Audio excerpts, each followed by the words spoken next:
Good evening, everyone. Welcome to yet another episode of Toastmasters Takeoff. Today, we are going to focus on the grammarian role.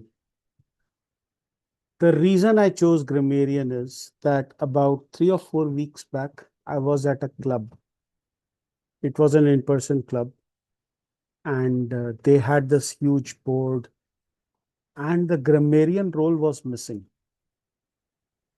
I went there as a guest. I took a seat in the corner and they were asking their members, can you take up the grammarian role? No, I will not. Can you take up a grammarian role? No, I will not. They were literally running away from the grammarian role. So I stepped up and said, if it helps, I can take the grammarian role. And they looked at me and they asked me, are you a Toastmaster?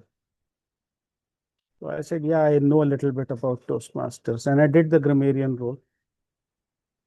But then I asked them, why were they so reluctant to take on the grammarian role? And the answer was varied from various reasons. I don't know English. I was not prepared for this role, this and that. Today, I'm trying to make sure that whatever those questions are, they get answered. And that next time somebody asks you to step up to be a grammarian, you will not run away from the grammarian role. One of the things that I learned early on in Toastmasters, it was a quote. It was, when the stage calls, you answer. And it is something that I imbibed for the rest of my Toastmasters life. So no matter what the role, be it grammarian, accountant, any role that nobody would take, I would take. And I learned a lot in that role. And hopefully today you will learn something about the grammarian role. I'm going to try to simplify it for you. And in order to simplify it, I'm going to share a grammarian report format that I have created. Now, if you are a grammarian, first of all, can you see my screen? Just give me a thumbs up. Okay, great. Yes, we can. If you are a grammarian, and I'll give you the link to this, you can download this and you can reuse it. I would strongly suggest that you download and print it prior to the use of your grammarian, prior to you going in for your grammarian role. The first page is simply instructions. What you have to do is you have to fill out the word of the day. You have to fill out whether it is a noun or an adjective, what form of speech is it, and what it means. Give a few synonyms, give an example usage. Then you fill out the phrase of the day, what it means, give an example usage. Now, I don't know if your club uses a word of the day or a phrase of the day, whether they use both, whether they use one, but this is something that you can fill out. If you're not going to fill out, you can kind of choose to ignore this section. Okay. And you just read out the description. As a grammarian, I will note the good usage and the not so good usage of the language by speakers and role players, and then go about stating the word of the day, followed by the phrase of the day. And you can simply read this out. I would request everyone to acknowledge the phrase of the day with. So in our club, we started with this thing. If somebody uses the word of the day, we give 1 thumbs up. If somebody uses the phrase of the day, we give 2 thumbs up. And simple statement that I will submit my report in the evaluation session. Now, I have kept one page intentionally blank. This is where you will take your notes.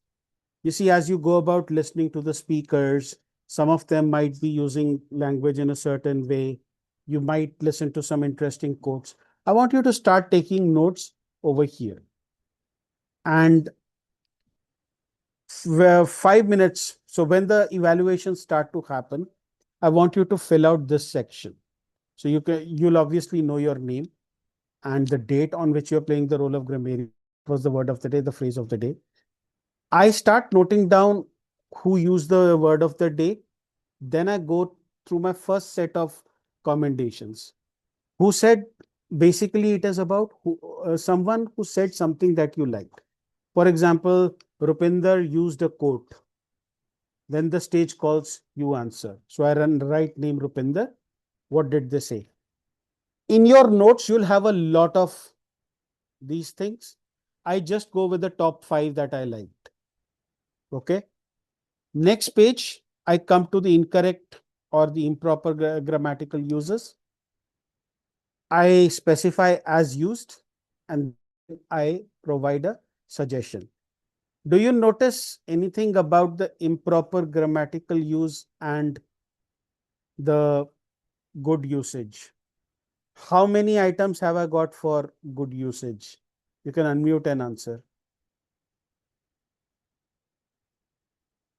How many 5, items have I got? 5. And what about not so good usages? 4, or sorry, 3. 3. Why is it? You see, we have a tendency as evaluators to look for what went wrong. And this is a mindset change. I urge you to look for what went right, which is why I purposely kept the number of recommendations to 3 and the number of commendations to anyone? 5. 10 5. actually. 10. Oh, Because towards the end, there is another set of 5 recommendations that you should come up with. Now, you might not fill out all of them, but you have to go with one simple rule that your number of recommendations should be less than the total number of commendations. You should be praising more and criticizing less. I know that there is a grammar Nazi inside every one of us. I urge you to invoke the grammar Gandhi instead. Okay. What do I mean by grammar Gandhi? The grammar Gandhi will focus on one area of improvement because nobody wants to hear that their tenses are wrong and that their pronunciation is wrong and that they used should when they should have used could and somebody would have used would. Okay. Nobody wants to hear that. Focus on one particular area of improvement, something that you felt there was a recurring theme. For example, subject word disagreement might have been a recurring theme. So focus on that. In fact, what I used to do as a grammarian was that I would have a grammarian theme of the meeting. For example, in a particular meeting, I would say, today I'm going to focus on tense usage. And I would only note down opportunities as far as tenses went. Or today I'm going to focus on subject verb agreement. And I would focus only on subject verb agreement for that particular meeting. So when it comes to presenting your report, how do you present? You will use the last 2 pages.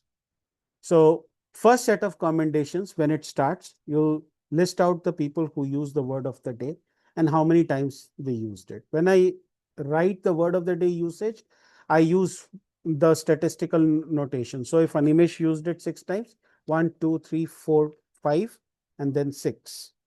Okay. I just note that down in front of everyone. Let me start with the word of the day use.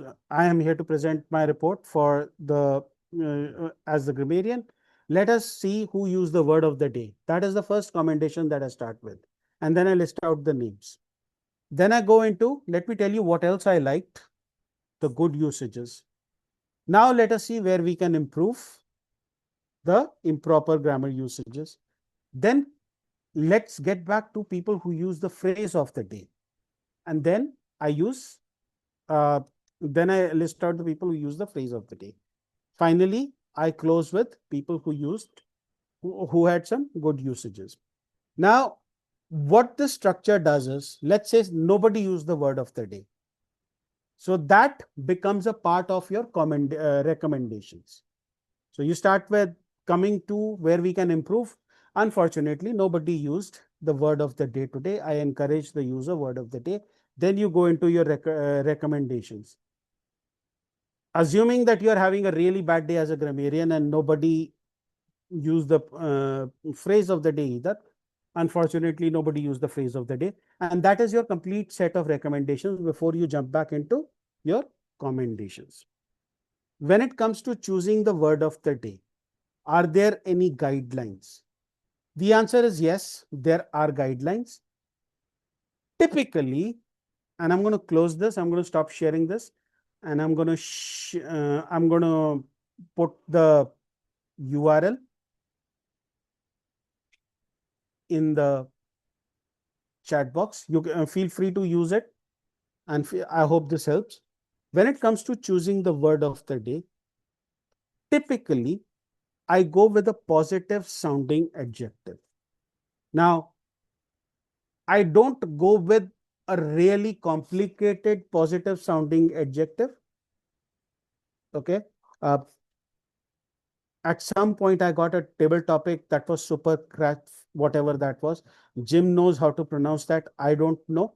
But the point is that having something like that, it's not going to make much of a difference because you are not going to use that adjective a lot. So my go-to thing is using a positive sounding adjective that is relatively simple.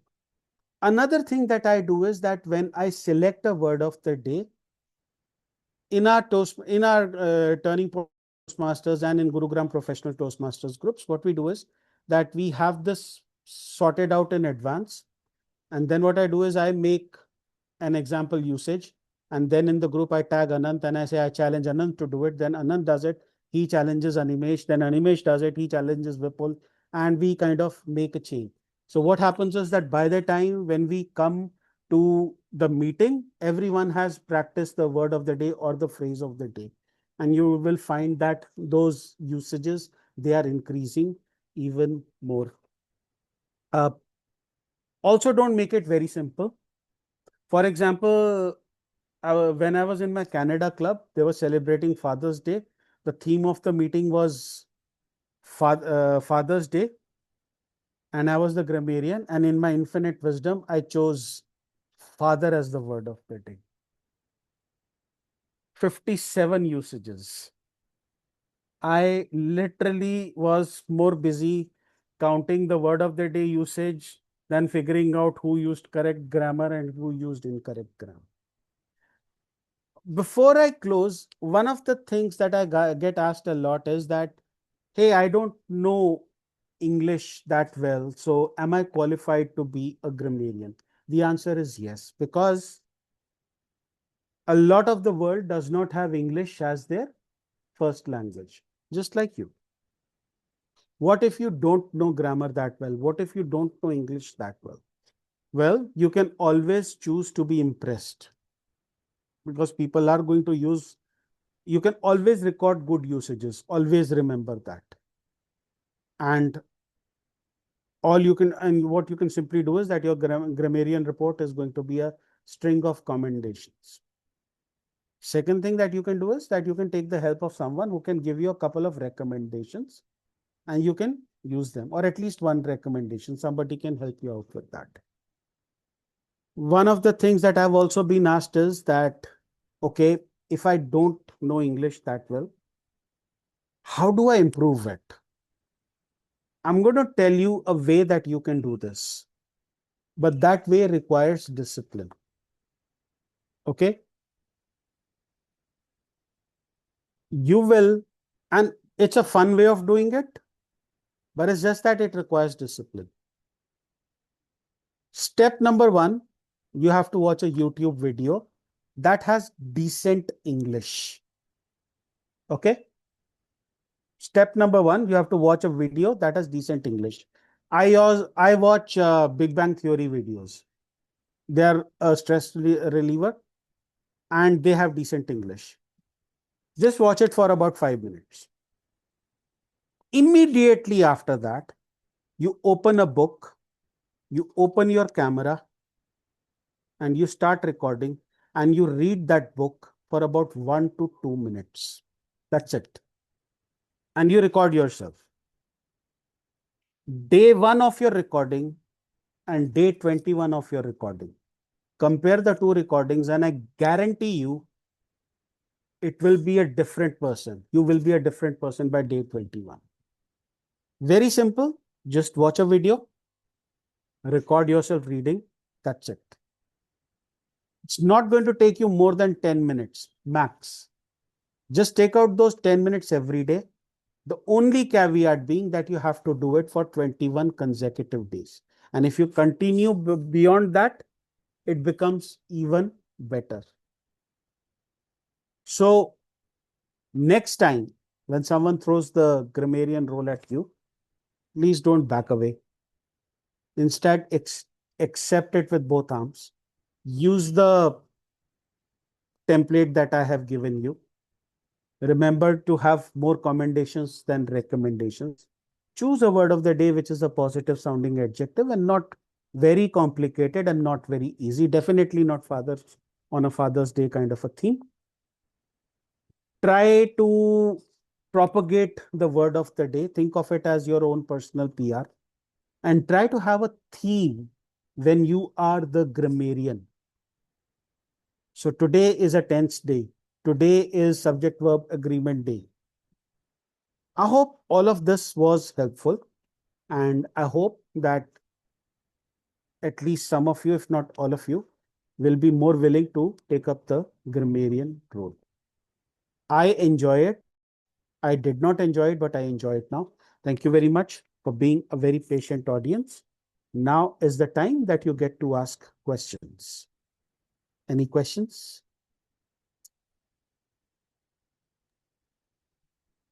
And I've decided if you're not going to ask questions, I'm going to ask questions. Jatin has We raised have his hand. Jatin asking question. Yeah. Hi, Rupi sir. Hello, sir. My question is not around grammar. It is a bit different. Can I ask? How can we improve our conflict resolution skills, conflict management skills, and people management skills? Conflict management skills. Well, if I was selling Toastmasters to you, are you a Toastmaster, Jatin? Yes. Okay. If I was selling Toastmasters to you, I would say go with the motivational strategies. And there is a project in there called emotional intelligence. Because before you start resolving conflicts, you have to learn what emotional intelligence is about. Once you learn that, you learn empathy. Once you learn empathy, you learn to see things from the other person's side. And that is the first step towards resolving a conflict. Does that help? Okay. Okay. So what is the next step for us to do it practically? I can share the emotional intelligence project with you. Just go through it. Okay. Okay. Okay. That will really help. Sure. Thank you. Thank you.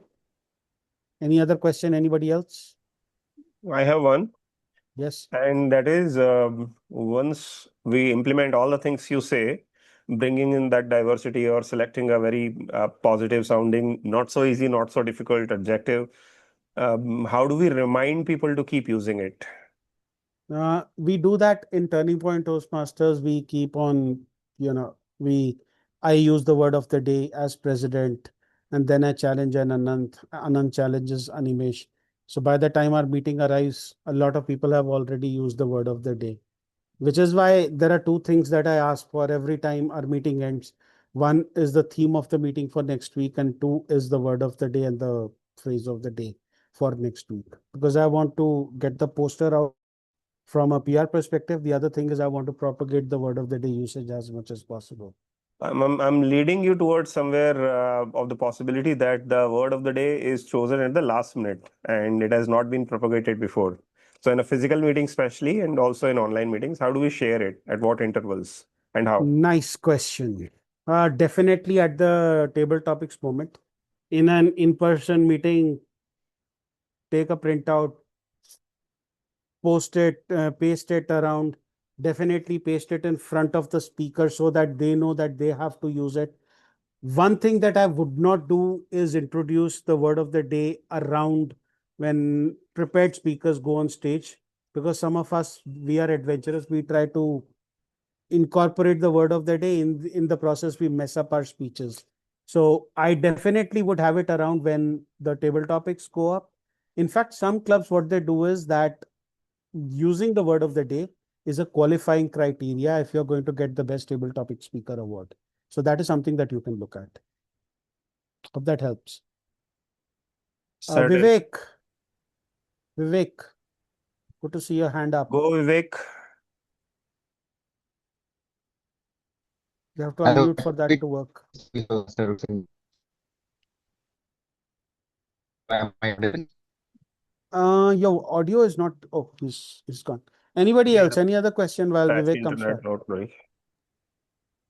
I have a question. Yes, Yes, there. Dhairya. So, thing is, I'm a fairly new Toastmaster. New as in it hasn't been a year that I've joined Toastmasters, and I selected persuasive influence as my pathway. And my question is, like, do I need to plan my speeches around that pathway only, or if I have an idea or a life experience that I want to share, should I go ahead and do it? What I would suggest is go through your project and then go through your projects and then see which project aligns with your speech. Okay. Okay. I've had this situation many times that people write speeches and then they select projects. Don't do that. First select project and then choose your speech. Okay. Okay. If all Yep. else fails, there is a generic project. Use that. Mhm. You won't get any credit for that. It won't count towards anything, but you Mm. can use that. Otherwise, what you can do is that you can go with the level 1 speeches. There you can speak about anything. Introduction Okay. to body language and vocal variety, writing a speech with purpose. You can use Yeah. these. Rupinder, there are also certain electives in level 3, almost Mm. in all the paths, which can fit almost any objective Yeah. if carefully chosen. So Mm. that helps you cover level 3 objectives. Connect One with thing that storytelling is, for example, that is another storytelling example. or motivating your audiences, etc. Okay. Vivek is here. Let him ask his question before Yes, he. Vivek. Yep. Yes, Vivek, go Thank you ahead. so much. Yeah, my connection was not Go ahead some before it problem with goes my again. connection. Yeah. So you were talking about listening to a speech from the YouTube and then doing that practice consistently for 21 days. So I understand this is about modeling best speakers. You mentioned about some particular channel. Can you please repeat that? I go with the Big Bang Theory. Some people prefer Friends, others prefer Suits. So just go with your favorite OTT series and just listen to snippets of that. The idea is that you listen to something you enjoy, and I'm not asking you to mimic or imitate them. I'm just asking you to read a book after that. Slowly, those different characters, they will start seeping into your language. Does that help, Vivek? Yeah, thank you. Okay. There is one channel, English Speeches. Have you come across that? No, I haven't, but if that helps you, then definitely. Okay, thank you. Vaibhav has raised his hand. Hi, Vaibhav. Hi, Rupinder. Good evening. So my question is around, I've seen clubs have this language evaluator Mhm. as part of the evaluation team as well. So how does the language evaluator versus grammarian, and is there like a lot of overlap between the two of them? There are two cases. One, the language evaluator is just another name for grammarian. Two, the language evaluator is grammarian plus R counter. And personally, I am not in favor of that because grammarian itself is a very intensive role. And if the grammarian is also going to count your filler words, it becomes a difficult role. I know that there are people in this room who would have a different perspective. I would rather do timer and grammarian together. Just one sec.